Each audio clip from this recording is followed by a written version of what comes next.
Hi, everyone. My name is Carson Torres, and I recently interned with the International Union for the Conservation of Nature. Specifically, I was working with the Seagrass Species Specialist Group. During my internship, I was trained to assess the risk of extinction of species in order to properly assess the seagrass species that I was assigned. Assessing seagrass consisted of compiling and reviewing scientific papers as well as reaching out to global experts. Alongside my internship, I also conducted my own research questions surrounding seagrass conservation. I chose to examine top-down control in seagrass systems to better understand how to make conservation efforts more effective as seagrass is facing major population depletions globally.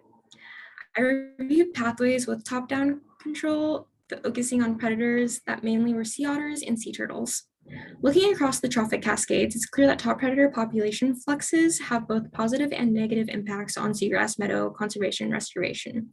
For example, studies that focused on the shark to sea turtle to seagrass trophic cascade have found that areas with healthy shark populations are able to maintain a sustainable seagrass population. Sharks are vital to this ecosystem because they ensure that sea turtle populations do not grow overwhelming.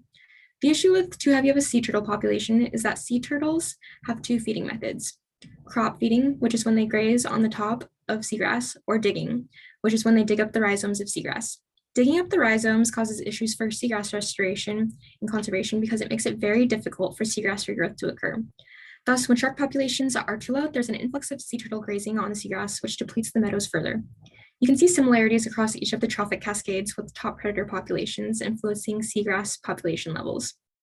These results are important because in order for seagrass restoration and conservation to be effective, there must simultaneously be efforts to sustain predator populations as well. Currently, there is a lack of funding of research and discourse surrounding efforts pertaining to top-down control in seagrass ecosystems. There's also a lack of management implementation of top-down control and seagrass conservation, and these findings highlight the urgency to do so. Thank you so much for taking the time out of your day to come listen to this. Have a great night, everyone.